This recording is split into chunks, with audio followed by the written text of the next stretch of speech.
Welcome to Season 2020, Episode 4. In this episode, we look at Dorna's latest press releases. Manuel walks us through the Spanish domination in the World Championship, and we investigate expats in Spain. This is the Pecino Report.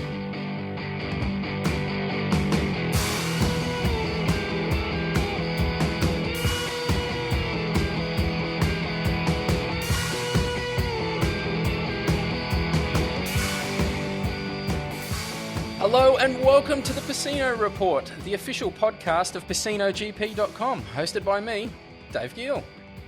We've all made it through another week and it's time to talk all things MotoGP. But before we do that, let's check in with our regular co-hosts. Stu, you there, mate? Can you hear me? I am indeed, Dave. Yes, I'm doing good, mate. How are you? Not too bad. Let's just jump straight in. What's caught your attention with MotoGP this week? Well, look, amongst the plethora of news that's been flooding us this week, I think the one thing that stands out for me is one that's just come out today. Today being Good Friday, of course. Happy Easter, everybody. Is news that Cal Crutchlow is rethinking his retirement plans. I see he's now talking about possibly going on beyond 2020 and wants to start negotiating with other teams. I'm sure that the lack of racing in 2020 couldn't have anything to do with that. Sure, yeah, definitely. You've definitely stolen my news because I've obviously reading the same as you, but I also see that Zarco hasn't even begun racing for Avinza and is putting the same messaging out. So that's definitely exactly. Something. It's wonderful, isn't it? It was almost copy and paste between Cal and Zarco. Yeah, exactly. The roundabout starts early this year. That's my news. Definitely something I wanted to bring up with Manuel, but we'll put a pin in that and get to it later because I can see on my screen that there's a lady visibly bouncing up and down in the bottom corner wanting to introduce herself to the audience. So, Andra, can you hear me? Are you there, mate? Oh, I am eagerly awaiting my turn. I've had a pretty exciting week, actually. I've first of all wanted to give a shout out to Carly, who's been giving us some awesome comments on the social media, and also Kingy. He's a friend of a friend who has given me a list of races that I should watch to do a bit of research. So I jumped in and watched the Sepang 2015 race, the one with Rossi and Mark. Look out. You may as well just... But I can tell you after this minor couple of weeks, I'm definitely a Rossi fan. I don't care what he did. It was obviously... Yep. He's just... Marc Marquez is a bit too pretty for me, so now I'm going backwards and I'm starting to watch the races before to try and find out why that happened, because it seemed quite out of character for me. So yeah, that's the big MotoGP thing for me this week. The other issue I went to the supermarket yesterday. This is not related to this, but I had to share it. You know how you get the fruit and veg, the fruit. Oh no, I got toilet paper. I nearly cried. The fruit and vegetable bags. Have you ever tried to open one of them without licking your fingers? I asked one of the staff members if he'd lick his fingers and open the bag for me, but he wouldn't do it. But I did get toilet paper. He looked at you like you were just coughing in his face. Well, he turned around, he said, "You do it, it's your spit, it's okay." And I was like, "But I don't know where my fingers have been." So, anyway. Officer. But go, Rossi. Oh, look, on that bombshell, I'd just like to, formally advertise that we have a new co-host position that's suddenly become available on this.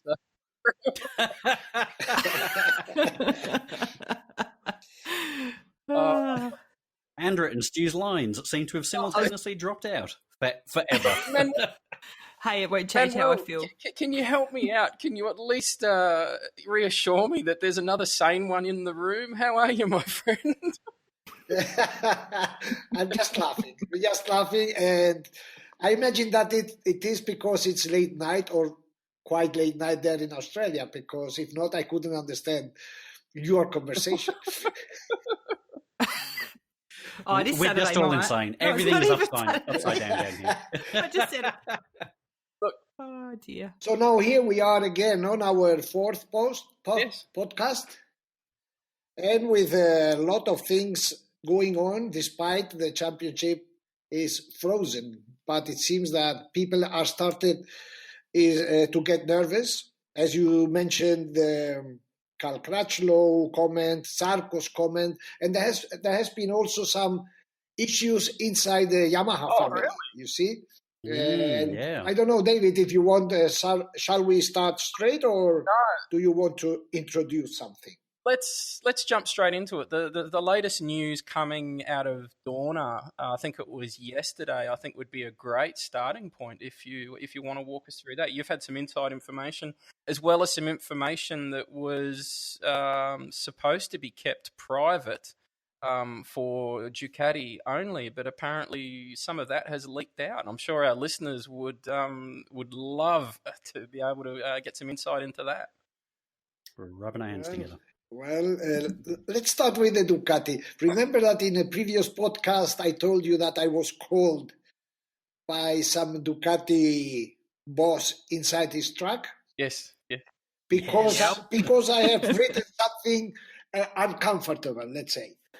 Well, yesterday, what happened yesterday? That Gigi Dall'Igna opened a YouTube conversation with the factory employees, Ducati's factory employees, that are around 250 or something like this, not more than that. And that conversation was supposed to be private, but somebody pushed the wrong button and it started, and it was very public. Until somebody find out and they cut it, but it was too late. Too late. So basically, some TVs recorded the whole conversation. And yesterday night, around midnight, they started to receive phone calls from Ducati saying that they wanted to have a conversation this morning with them. So in English, Manuel, we have a saying. It's called closing the gate after the horse has bolted. Yeah, more or less. So being public, what was said, basically to inform you and our listeners, it was said it's the plan Ducati to face this crisis. They basically, Gigi announced that there will be a cut in the salaries of all the employees, including the riders, that the company has suspended all the external relationship with other companies that are not inside Ducati, so no external commitment with anybody. They have stopped to buy any pieces that are not produced inside the factory. Basically this. And this is somehow linked with what happened in the MSMA meeting, happened the day before. Andra, MSMA is the acronym for... You totally read my mind just then. I was like, I'll just sit here quietly and let him talk.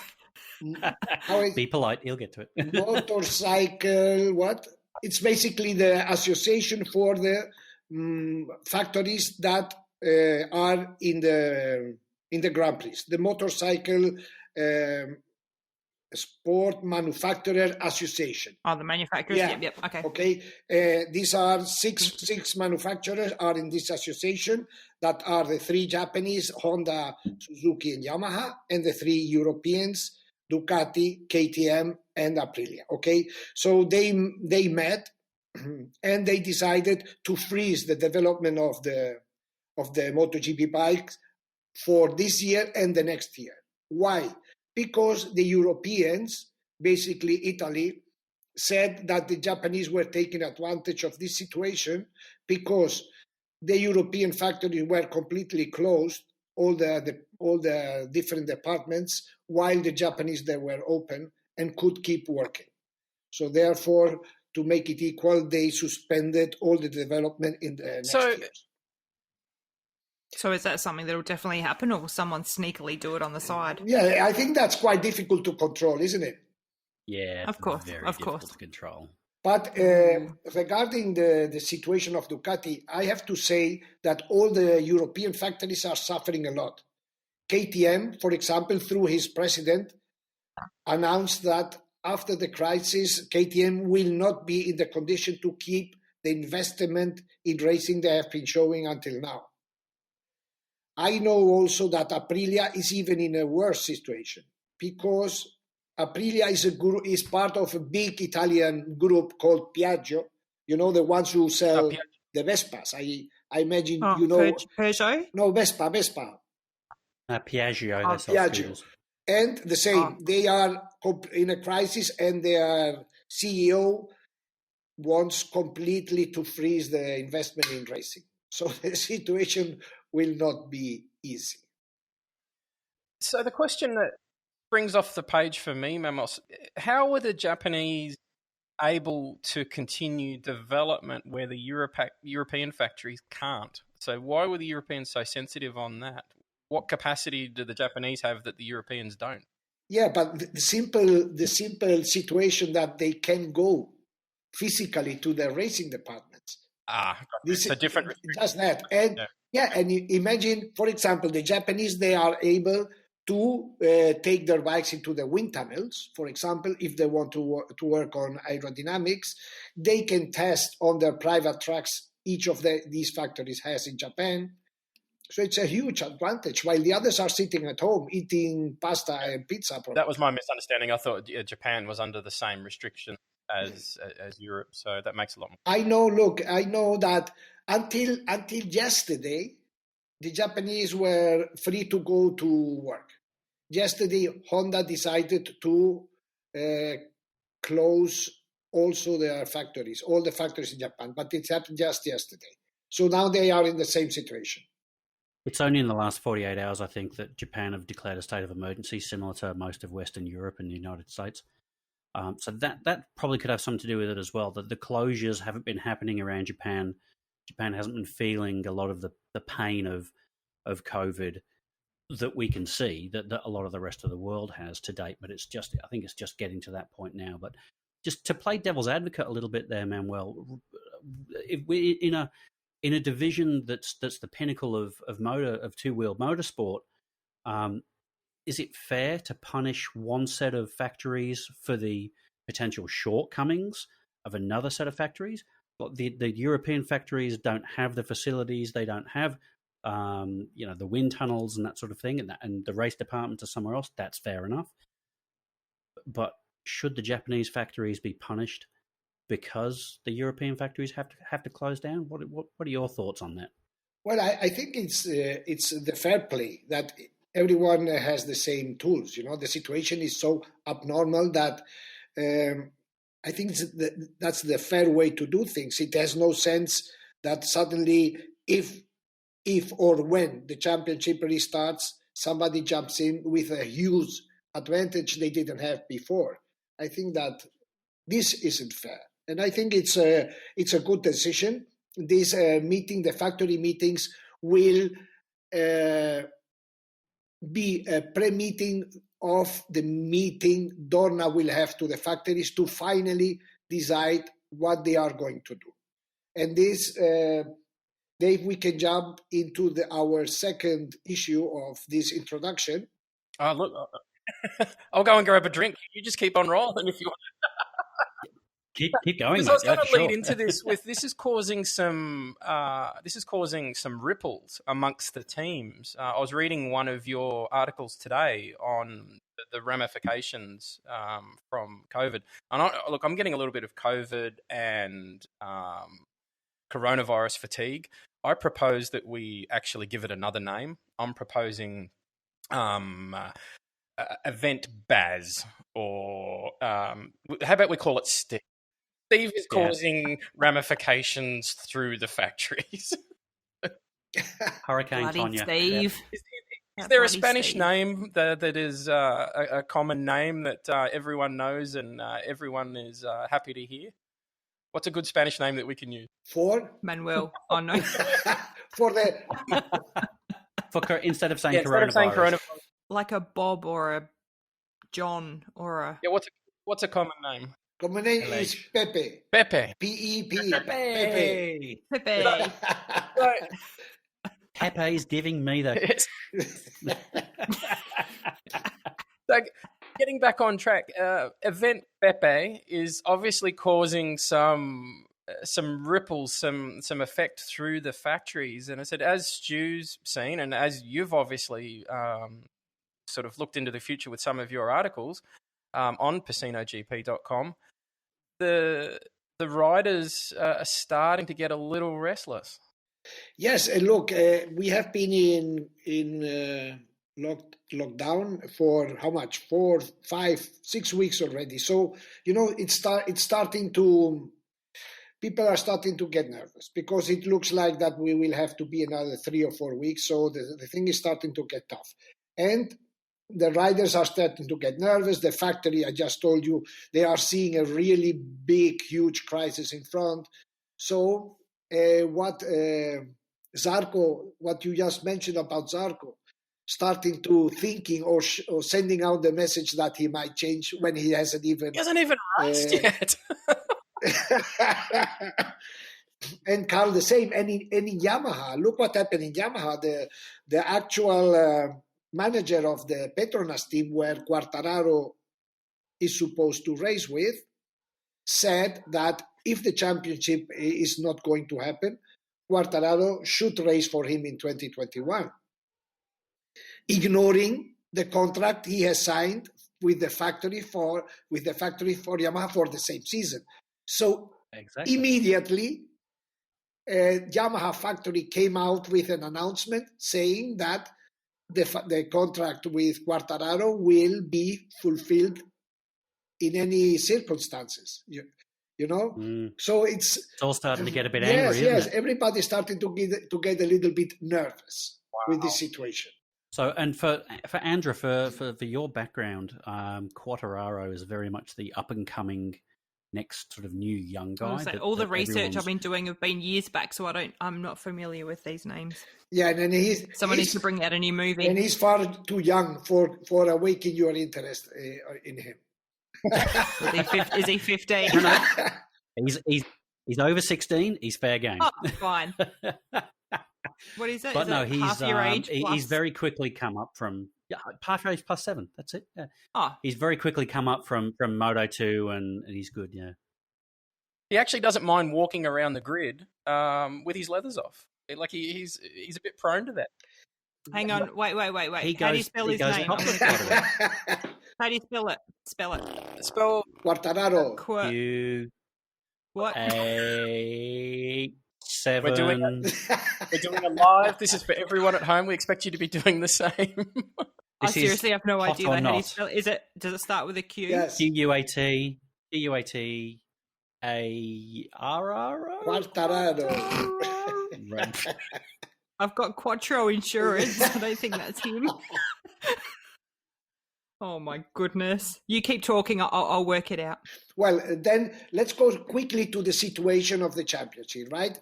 Because we have spoken about how the situation with the team, but the championship at the end, there have been some really worrying news in the last days. Yeah, in previous podcasts we spoke about Dorna wanting first to complete the whole championship with 20 races, putting them all in the back in the last month of the season. Then this speech went to we want to do 13 races. That is the minimum that the International Federation demands for giving the title of a championship. Let's say, 5 days ago, this 13 went down to 10. Dorna said that with 10 races it was enough.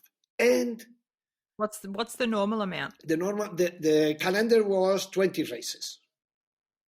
Oh, okay. Crikey! Yeah, and to have the official championship considered, you have to do at least 13. Okay. So if they do a shorter amount and someone wins, is that a bit of a? Would it be considered a race? I don't know. Yeah, we'll talk about that when and if it happens. No, but the special circumstances has made that the federation accepts any cut. So they talked about 10. Now, if they do 8 or they do 6, it will be enough. But 48 hours. Falling. But 40. They're going to have to join it on to next year. They might have to just do a few races and then join it on to 2021. Well, that's an idea. Probably they will come out with that as well. I'll email them. I'll let them know. Good idea. No, but let me finish. Because 48 hours ago, the CEO of Dorna started to say that there was a big chance the championship not happen at all. And obviously this was like a shock for everybody. And it was a big communication strategy mistake, because immediately Dorna, the organizer, had to come out with an official statement saying that their priority was still try to make the championship. Why? The reason is very simple. And here we use this famous American sentence called follow the money. Okay? The reason is... That's it. It's all about the sponsors. If you follow the money, probably you will get the answer of everything. So, in this case, which is the problem? The problem is if Dorna keeps announcing or saying that there will be a chance of not having the championship, all the sponsors will immediately cancel their contracts, because they say, there is no race, I don't pay, there is no valid the contract, okay? While if they keep pushing backwards, the contracts are still open. So if this, say, worst case scenario and there isn't any races this year, is everyone going to be able to come back as normal next year, or there's obviously going to be a big flow on from no money for a year? Yeah, that's it. Is it going to ruin anybody? Or most of them. And in fact, they are being actually sustained by the organizer, who pays every month a certain amount for the teams be capable to pay their salaries to their employees. Yeah. Yeah, I don't think it'll be too long, though, until we start to see, especially privateer teams, the independent teams, start to fall by the wayside if this continues for another 6 or 8 weeks, realistically. Yeah, well, which is realistic. Yeah, no, yes, because now the theory, the most positive thinkers are talking about the start around August. That would be, if it happened, would be fantastic. August, there is still a lot of time. And another thing that will be I think we have spoken about, the championship could be basically a European championship because of the costs, right? But Europe is actually nothing close to a community. Every country has its own rules. So, for example... And ironically, it's very much the epicenter of what's going on at the moment. So it's going to be one of the last places to really properly recover from what's going on as well. This so-called union doesn't exist because, look, the Austrians, for example, they banned completely any entrance of Italians in their countries. They don't let even the trucks cross their countries. So, and this is here, we are 27 different countries, and each is managing the situation by its own way. Okay, but these are politics. But look, if Italy, Spain, and France more or less have the same way to handle this, the championship can happen. Because between Italy, Spain, and France, you can organize easy 8 Grand Prix. So there's another way of looking at this, Manuel. You can probably get 8 within sort of France, Italy, Spain. Let's just for a couple of minutes do the fantasy league of 10 races outside of Europe that you're going to base. So obviously Phillip Island is one of them. Obviously you can get one into Sepang. Do you bring Shah Alam back in Malaysia? Do you bring... so we've got Motegi. What other Japanese circuits? Do we bring Kyalami back? Do we bring a one-off for South Africa?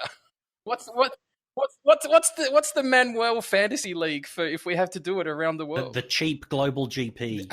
Around the world, yes. I would do probably 8 races in Brazil. back to back. Yeah. Saturday, Sunday, Monday, then 6 days off. Then another 3. Because listen, it's just because the weather there is guaranteed. It's not because another reason. And look, and Westy's over there at the moment anyway. He's ready to go. No, but look, talking serious, I think overseas we have spoken is too expensive. They have to do it as economically as possible. And look, Dave, I taking what you say like my favorite track to have 10 races around the world. Yeah. Of course, number one, would be Phillip Island. You're too kind. Stop it. This is like Stop it. Number 2. I would go also to Eastern Creek, which I think the track isn't nothing special because it's quite a simple track, but the place and being close to Sydney is not a bad choice. Then from there, can I just ask? Yes. I watched that one Phillip Island race, and I haven't been there yet, but I'm planning to go this year, or if not next year. Do they always hit seagulls? I can't remember who it was. Was it someone hit a seagull and that just splattered across the track? Does that happen all the time? All the time not, but sometimes. It's not rare it to happen. Yeah. Because but there is a lot of the seagulls, they are used to see cars arriving at 100 km per hour. It's suddenly they think they're coming down to pick up hot chips or something. They don't realise they're going to get hit by a motorbike. They come down at 300 per hour, so they don't realise how it works. Yeah, who was it headbutted one into? Was it Lukey or something a couple of years ago? Serious? Gave it a really good what for? Yeah. Was it Petrucci? No, I think it was Iannone. Yeah, the Iannone was. Yeah, that's right. Yes, yeah, he leaned into it and everything. Whack! It was hilarious. So Manuel, talking about exactly. Yeah. So talking about as you say, a super series, and you could do that easily between Spain and France. I suppose it segues us across into the next subject we wanted to talk about: the amount of really good racetracks and really good riders around, Spain and France. But I wanted, because you're obviously in Spain, we want to talk especially about what's going on in Spain at the moment.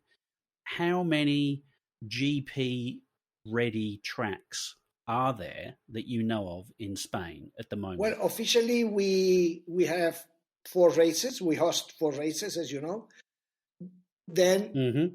And how many other tracks would there be that would be suitable for a good race? Yes, remember that there was one track in Madrid. We had races here called Jarama. It's an old track. Yep. In Spain, actually, we could. There are around 20 or 20 something tracks in the whole country. That's a lot. Super tracks, we can say 5. Yeah. Around 10 that could easily host a Grand Prix. 10 tracks, 10 races, sounds pretty... No, but it won't happen because these tracks have to be homologated. Okay, exactly, so to race there, the federation has to go there to check. But there are many others because we have had, there is a track on a city called Albacete where superbikes used to race. Albacete was a great track. So there are a lot. Spain, look, motorcycling was in Spain the second most followed sport after football. Yep, that's right. So that leads us into the topic. So there's clearly dominance from the Spanish riders around MotoGP and less so in World Superbikes as well. Why are there so many good Spanish riders? Why is motorcycle riding the number 2 sport in the country? I mean, yes, we can say they have good weather all the time, but a lot of countries have good weather as well. So what's the secret in Spain that makes it Look, some weeks ago, I wrote an article on Pecino GP called "Where are the ones who invented this?" Meaning this motorcycle racing. And the ones who invented motorcycle racing were basically the English, the Brits. Yeah, and the British. And the weather in Britain is not that good. Yes. That race is still going. It's they clicked over 100 years, and they're still going. And look, that audience. They call it Superbike Island for a reason. Yeah. The 14 out of the 17 first world titles in the major class were won by the Brits. But their last champion was in 1977, Barry Sheen. You know him, probably. Andra, Barry Sheen was another Valentino Rossi. If you check on the website, he had an incredible success in this area. He went to live in Australia, by the way. He was in Australia, yeah. Andra, do you remember in the late 80s and early 90s, there was a crazy English... I was way too young. Oh, no, sorry. Oh, you. No, Jacob, please continue. Crazy English motorsports commentator on Channel 10, and he used to do a thing with Dick Johnson all the time. That was Barry Sheen. I grew up in Sedona and we had ABC, that was it. Right. He did some very famous Shell commercials with Dick Well, Johnson. going back, so the Brits were the first to dominate this stuff, okay? Then came the Americans. The Americans took over the dominance. After the Americans came who? The Australians. With Wayne Gardner, with Mick Doohan, with all these long... Kevin McGee and a lot of them. After the Aussies came the Italians. And after the Italians came the Spaniards. Okay, so it's a kind of cycles, you know? And all, in Spain, it's very, very clear why we started to dominate this story. And it starts with the TV, you know? What has started everything was the TV. The TV started to show live every Sunday the races at a very interesting time. It was exactly when we in Spain sit to have the midday meal. Prime time. Before you have your sleep, right?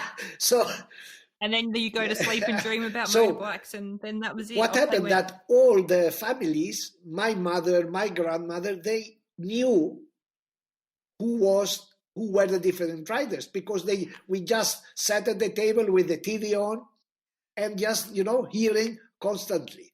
This made the sport very popular. Being very popular, what happened? It attracted the sponsors. And there is another very super important key factor, is that some of our champions were good-looking guys that came from the university, you know, guys that when you heard them speaking, they had something to say. So they were good-looking, eloquent, educated guys, as opposed to the animals of the 70s and 80s, like the Aussies. In fact, our one of our big world champions, that is Sito Pons, he was an architect.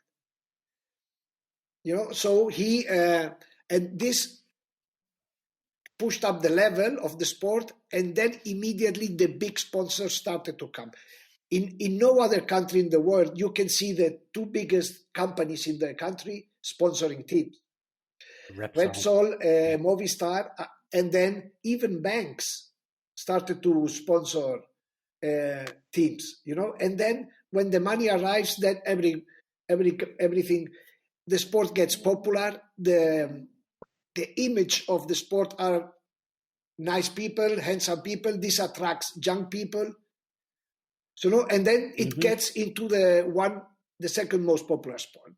So were there a couple of riders that just stood out and absolutely kicked butt, or is it more the overall, like you say, the media hype of it that got everyone into it, or was there someone we had not that many champions. The champions came later, so it was the champion came with the popularity of sport. Okay, with the sponsor, what came with the sponsor? The money. So with the money, what came? The chance to build circuits, big, nice circuits. And what happened? Look, one thing I always explain is that we have a super important factor that I think nobody in the world has. Our circuits are so safe. Safety is the issue number one. That our young kids are used to race without thinking in safety. You know, they always, since they are very young, they go full. This is a good point. I was going to sort of push this one a bit later, but it's a good chance now. Obviously, the money is coming is starting to roll in towards the top end of the racing. What were the knock-on effects to the junior levels? So how was Spain beginning to develop its younger riders? What programs were put in place? Was that money filtering down to that level? Were the juniors being attracted and funded at an equal level? Yes, it's the other path, because you have the money, you have important and recognized sportsmen, and this wakes up the curiosity and the interest of the kids, of the young people. Having young people, the big companies, they start to do introduction cups. Okay, the same sponsor that were sponsoring the super high level riders, they start to organize cups for the young kids. We had the Movistar Cups, we have this and this. So at the end, you can't imagine how many races and how many different categories we have. And here in Spain, I think Australia is more or less the same in this. The kid starts to race being 6, 7 years old. We saw this with Viñales, with Rins. They have started when they were 9, 10 years old. And there is a big support behind. And look, for the parents that a son asks them, I want to practice motorcycling, it's not a tragedy. Yeah, well, especially if it's a safer environment, the mothers are going to be more open to. I think we've mentioned that before. It's the dads that generally push, because you're not going to have a mum going, yeah, get out. I mean, obviously there's some and they are supportive, but knowing it's safer. Because look, motorcycle isn't a safe sport. This has to be said. Our sport has a part of danger that is intrinsic, or it's inside the sport. Okay, yeah, exactly. It's inherently dangerous. That's right. Yeah. When you have tracks without walls, when you have tracks that nobody can see, not having an ambulance there, it's so well organized. So, and the kids, they don't have to think. Look, if you see the races of Moto America, for example, that you can see live on YouTube, the tracks are so scary, bumpy, with walls on the side, because they are built for car racing. Yes, and we covered that, I think, in the last episode of our podcast, was about that state of mind where, if you've got all those things to worry about, that changes the whole game. Absolutely. How much did things change in Spain? You obviously had Cito Pons as a champion in his own right, but how did things change with the arrival of Alex Criville onto the scene? Alex Criville was the big explosion, the big explosion, and then came Danny Pedrosa, who did announce advertising on TV with, what you put in the milk, cocoa, no? Yeah. Yes. Cocoa. Yeah. So Milo. Milo. I'm pretty sure that Milo ads. Yeah. With a slice of toast and Vegemite. This is an example. The motorcycle racer were used to do this kind of stuff. Lorenzo was a little less elegant because for a while he was advertising ketchup. So I'm gonna have to look that up. I can't mayonnaise. Even imagine that was really. Oh, wow. Lorenzo spread. Viñales has been used by, I don't know if McDonald's or Burger King, as an image as well here in Spain. So at the end, we are motorcycle racers are trendy, There seems to be much more of a social acceptability in Spain than, sort of elsewhere in the world. I mean, in Australia, if you said you were a professional motorcycle athlete, I can only imagine the results you would get. And there'd be more than one mother out there that would be quietly moving their children away from you. Clear a room. Probably you have been in Britain. In Britain, there are pubs where you can read at the door, bikers not allowed. Yes, exactly. But in Spain, the bikers are well seen. We are not dirty. We are not outlaws. We are just a part of them. And even maybe with some being cool. All right, I'm grabbing my passport. I'm already feeling it's overdue for a visit to Spain. So, hey, I was already definitely. thinking about that today Yep. when Manuel was explaining the siestas and how often they eat and the things they do. I'm in. I'm packing my bags. You had me at siesta. But Andra, what do you expect? We are how many Ks from each other? 15,000 Ks, 12,000. I know, but it's just I've left Australia while I was in my time in the Navy, but other than that, I haven't travelled overseas a lot, so I really do struggle with that cultural change. It is a really, I'm in my little Aussie bubble here. But we were talking about it, about today. I listened to your interview with Jack Miller, which he raised some really good points about when he came to Spain and just about he got invited to dinner and they said, what time shall I turn up? And they said 9 o'clock. He's like, I'm already in bed by then. I can't even comprehend. Let me tell you an anecdote I had in Phillip Island last year or before last year. No, 2 years ago. I phoned to a restaurant to make a reservation for dinner. Okay? I can see where this is going already. We were supposed to eat early, so I phoned to her and I said, look, we want to book. I don't know if you are open. We want to book at 8:30. She said, 8:30, we are closed. And I said, okay, then 9 o'clock. and then what happened? Silent on the other side of the phone. And she said, for real? Kitchen closes at 8. Now I gotcha. That's brilliant. You hit a really good point with the Jack Miller interview, and it's something I wanted to sort of dig into a bit deeper. This whole everyone falling in on Spain and sort of maximizing on what Spain has to offer. It just wasn't the Spanish, if I understand correctly, that have picked up on Spain being sort of the epicenter for MotoGP. It sort of was the late 70s.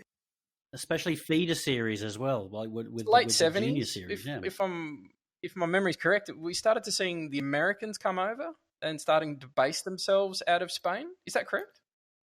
Yes, the Americans, look, when they first arrived, they used to travel back and forwards after each race, the Americans. But then they realized that it was quite crazy because of the jet lags. So they looked for a base, an European base, and they chose Spain. And it's why Spain? Because the weather is very similar to California. I was going to say, most of those guys come from California. And the weather is very similar. They have the sea, and the life in Spain is very easy. I have to say this. For us, living is very easy. The people are very open. You can do whatever you want. People don't interfere in your life. So they started, and basically they set up their base south of Barcelona. But there they were, the Americans, the Japanese, everywhere. Everyone was there. And even Jack Miller, when he came, he was installed also in Tarragona, that is 70 km south from Barcelona, on the coast, on the good weather, where you can train out, between the races, you can train outdoors, you can ride bicycle, whatever. So this was the base of the Americans. But I have some fantastic stories to that about the Americans. Some of them were really rednecks, okay? We won't mention names. Hey, I'm happy you're just not picking on the Australians for a change. Look, once I went to visit one of them, a dynasty that the father was a champion and then the son. So you're not giving away much. That doesn't narrow it down. I saw things like, David, for me, they did things that for me was, what are they doing? Look, they entered with their scooter inside the house and parked besides the TV, and the scooter was there. And they were sitting around, and one of them told me, look, let me show you something. And he took me to his room. And then he opened, how do you say, a cupboard? Cupboard, no? Mm-hmm. Yeah. And then he was very proud. Look what I have. He opened the cupboard and saw inside a washing machine and a drying machine inside the bedroom. So, and he said, I did it by myself. Because what I do is at night when I go to bed, I take off my clothes, I put it in the washing machine and go to, and in the morning, so for me it was like, oh, his mum would be so Where do they proud. come from? Where do they come from? Oh, wow. Trailer trash. But they obviously, not they really. obviously. Oh, there's going to be. I was going to say, you're asking for trouble. We can It was edit nice that knowing out, you. can't we? No. That's Stuart McGraw1 at hotmail.com. You can answer those ones. Yeah, I'll let the wife answer those ones. They obviously saw something that was obviously very, very... Let's try and recover this. They obviously saw something that was very, very successful, very appealing to them. And it said it was that first wave of the Americans coming on to Spanish shores. They were obviously successful. And you said the Japanese are up. Who were some of the first Japanese? That was something that I'd forgotten. Yeah, Norik Abe was there. You know Norik?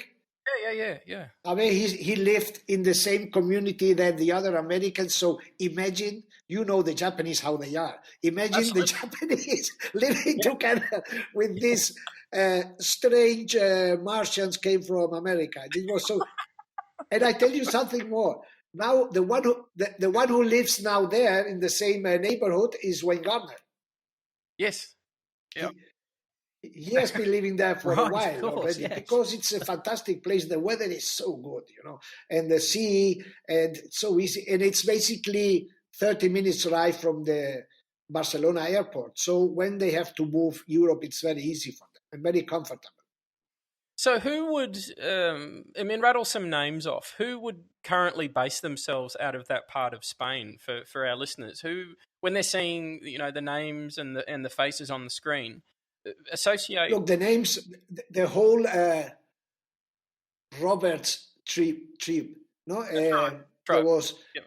So, yeah, Kenny Roberts was there, Wayne Rainey was there, Randy Mamola was there, Norik Abe was there, Kenny Roberts Jr. was there, the other Curtis Roberts, they were all there together.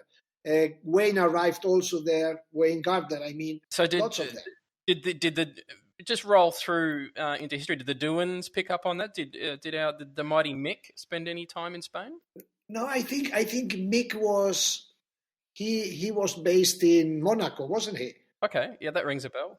I think so. Yeah. And Casey,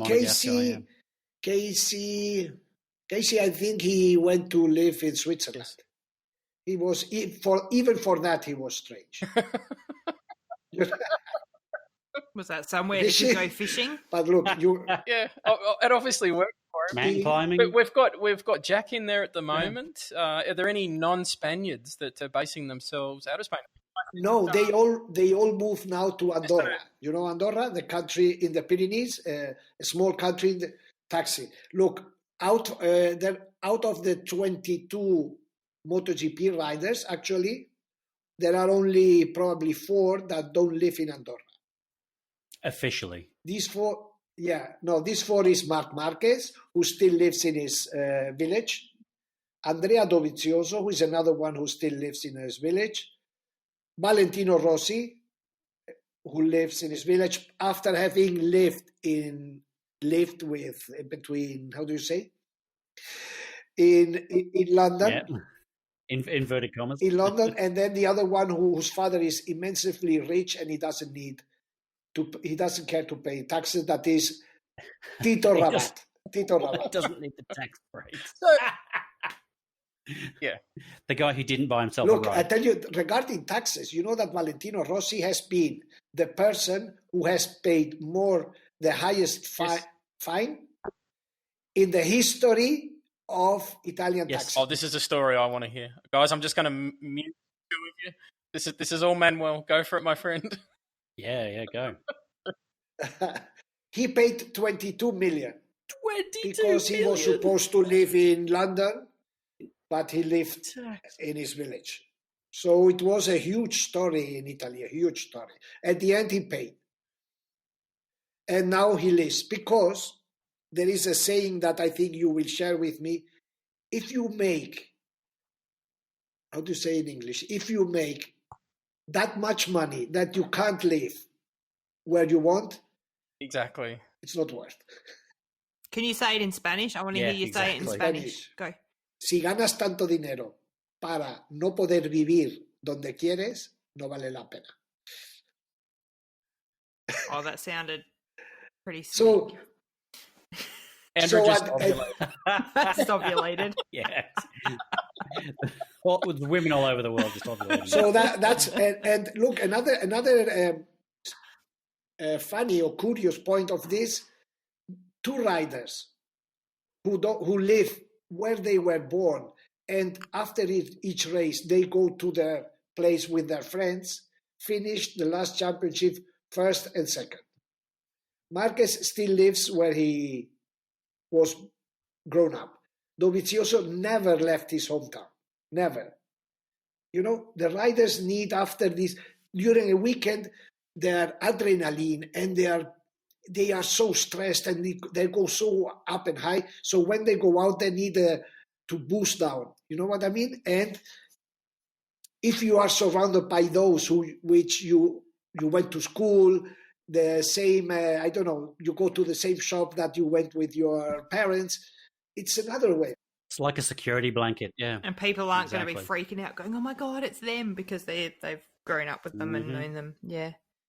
So if I'm hearing you correctly, you know, there's been big emphasis on psychologists and on diet and on food. Is it because what I'm hearing is that one of the missing factors that the rest of the field could be missing is family. Is that correct? Like if family is strong enough, it could be that small edge that is required to get to that level. It's interesting because the family is a plus a rider gets. This is clear, you know, and especially us Latinos, you know how much we are linked to our families. You know, very no, I mean, no, in America, when a kid finishes high school, he disappears from home and never returns. No, basically, I don't know how it works in Australia. Yeah. No, they never bloody leave home here. Especially the boys. Here in Spain, you are close to your family all your life, for the good and for the bad. For the good and for the beautiful. bad. Yeah, exactly. It's obviously working. The one question that now jumps out at me is that we've spoken about the current riders. What about the next generation coming through? Is it the Moto 2 and the Moto 3s basing themselves out of Spain and Andorra, or are they finding new places and creating new environments? Look, Dorna is doing a very good job, because Dorna, there is a world championship like the actual one, where 10 riders out of 22 are Spaniards, and another 6 out of 22 are Italians. Doesn't look like a world championship. You know, you need riders from everywhere to create interest everywhere. Okay, so but that isn't easy, because at the end, what counts is how fast you go. Okay, you cannot put a guy from Samoa on a bike because he's from Samoa. He has to be fast. And if you put them all together at the track, the result is that there are 10 Spaniards who are fast, 6 Italian, and then some others. So this needs a process to be changed. And Dorna is working very well, because they are creating different developed cups. You know, we have the Asian Talent Cup. We have the British Talent Cup.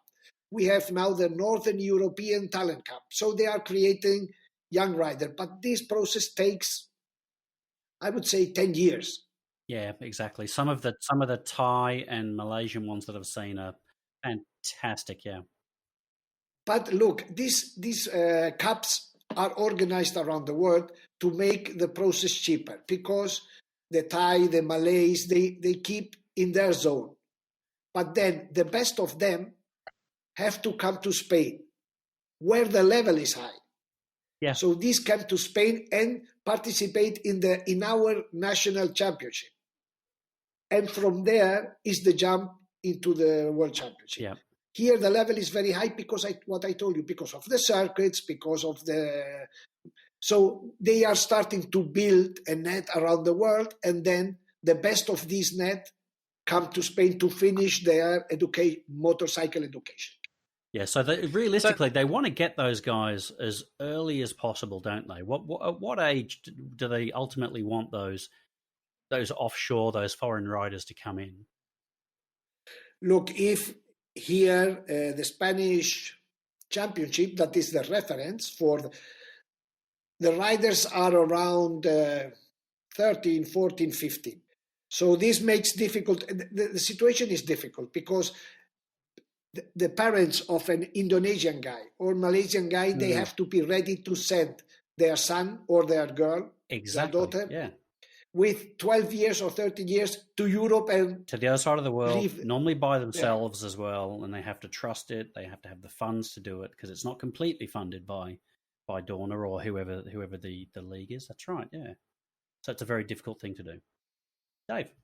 Spain's obviously well advanced into this development cycle. Manuel, what other countries do you see that are putting this level of commitment into generating new riders, or are we simply relying upon Spain to develop the next 1 and 2 generations? The Italians are working very well now. Again, there was a moment where when your Valentino Rossi was reigning, he didn't allow anybody get close, or he didn't let the grass grow around him. Now he himself has created an organization that helps riders to come. The VR46 Academy, yeah. Yeah, the Italians are working well, and it seems that in Asia, with the help of Honda, they are also working very hard.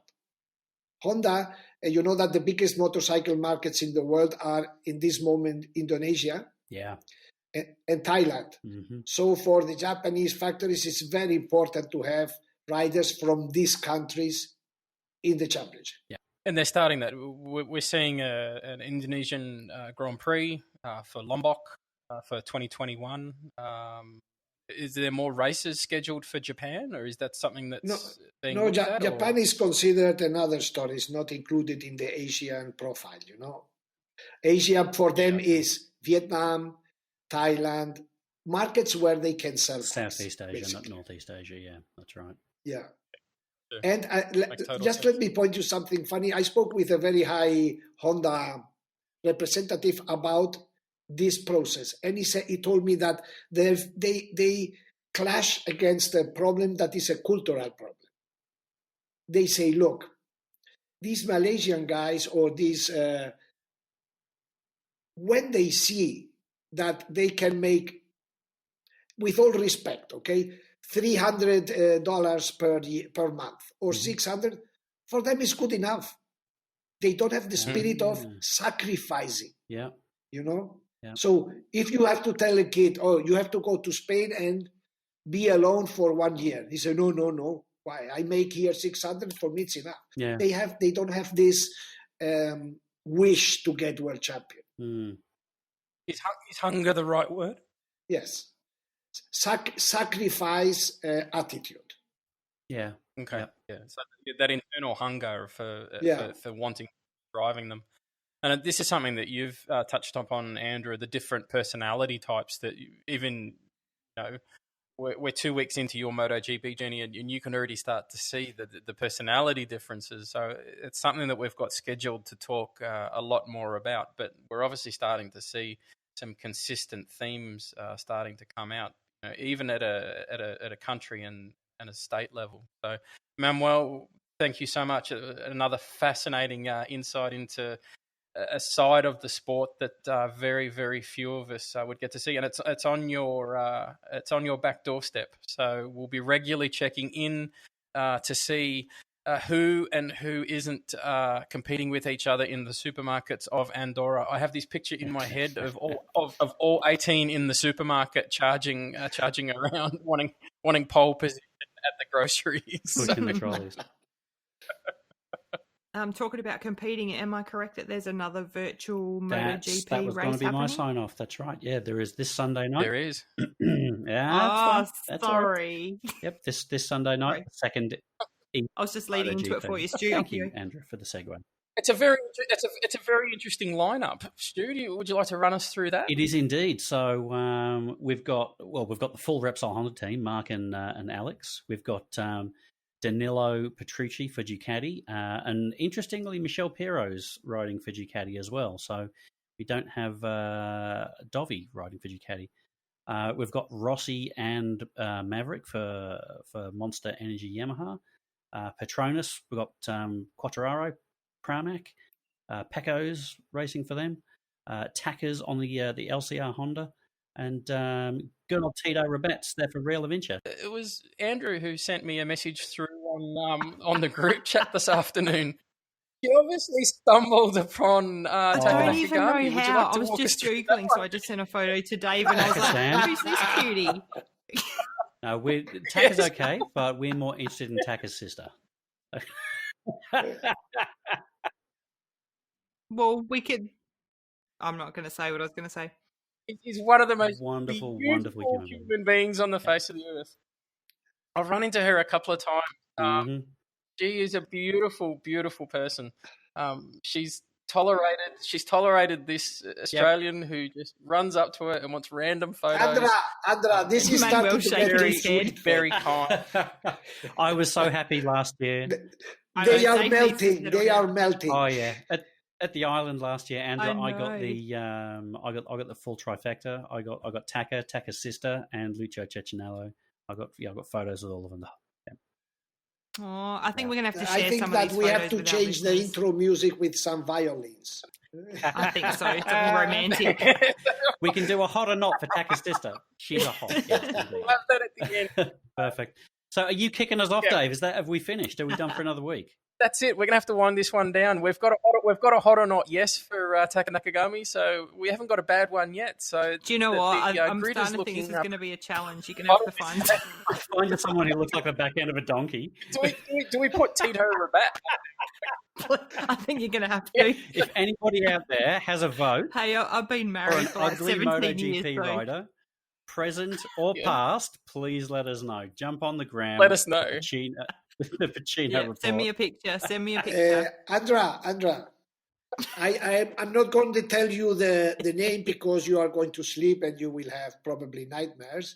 But there is one. I'm going to write the name for you tomorrow. I was about to say, you're not going to say the name, are you? Yeah, okay, but send it has to send be it to me morning, privately and I'll have a little look.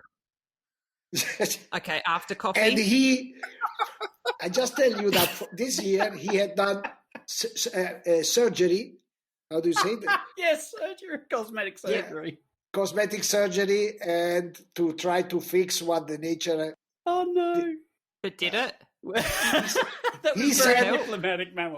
Yeah, no. I spoke with him. He said, "I have never. How do you say? Triunfar. I have never been so successful than now. Triumphed. Right. Oh. Nice. So maybe." For him. I'll find a positive. I was saying to Dave back in the day when we used to vote on hot or not, even the ugly people, I'd say they were hot because I didn't want them to see it and feel bad. You can't. If you put hot, if you write hot, the computer won't write it. So he's basically Shrek, is what you're saying. Hang on. But a very good motorbike rider, He right? was world champion. Oh, there we go. Yeah. So you can't have everything. That narrows it down. Yeah, that really does. No, but as soon as you see the photo, you say, "Oh, that guy." That's why. But because he was wearing a helmet, I think he never took the helmet off. Same trick that pilots use. That's an expensive paper bag. That's an expensive Oh, paper look, bag. what what greater reason to tune in for the next podcast of the Pecino Report, because we shall reveal who is under the helmet. Oh, no. Might be our last episode ever. There's going to be lawyers' emails. Stu, you mentioned that if people want to get hold of us and tell us their least and most favourite GP riders for ease on the eye, the gorgeous slices of man meat out there, how do they get hold of us? Yeah, they can jump on Instagram. It's the Pecino Report, apologies, on Instagram. Or they can even get directly in touch with Manuel at his website, Pecino GP. That's right. Andra, how would the invading hordes of fans? I mean, our Instagram numbers have just been climbing through the roof. I've had to put them on silent. I've been loving watching it all jump up today. It's fantastic. I'd love a little bit more interaction. I'm married with 3 children, so I'm up for pretty much anything. You sure you don't want to rephrase that? So my Instagram is there.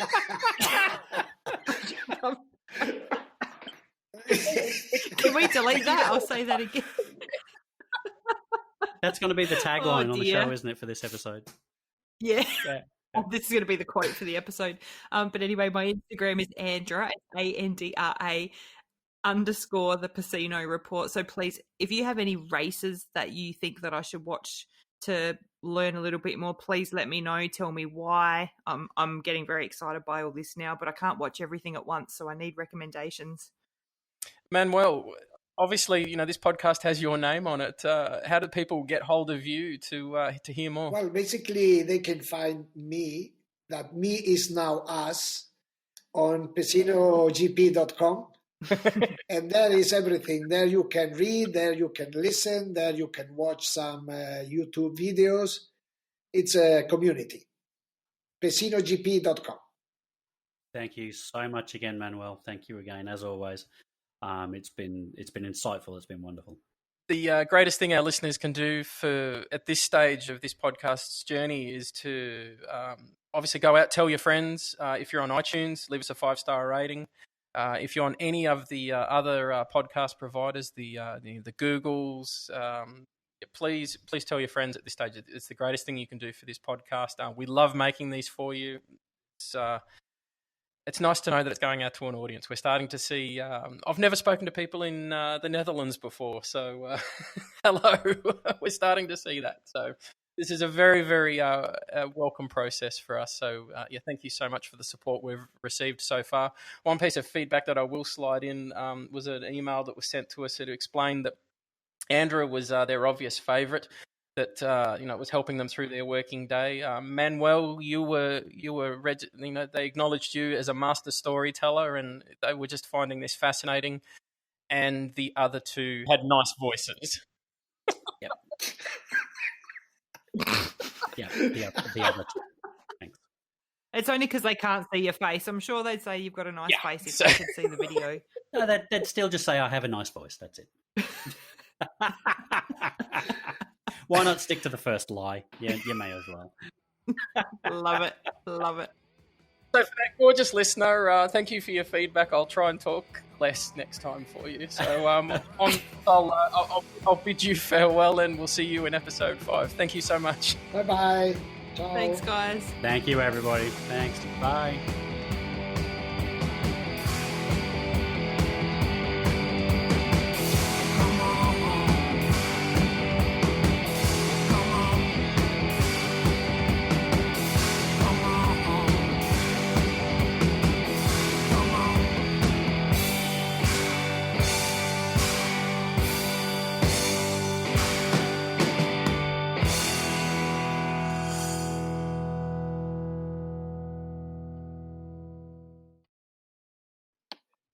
Stu, after hearing you should do the coronavirus test.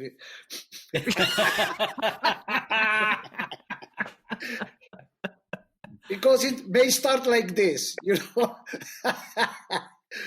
I heard alcohol kills it though, so it's okay. Okay. Oh yeah, I'll never get it if that's the case. We don't use that word in this house. Alcohol. The Rona. Yeah, don't be talking. No corona.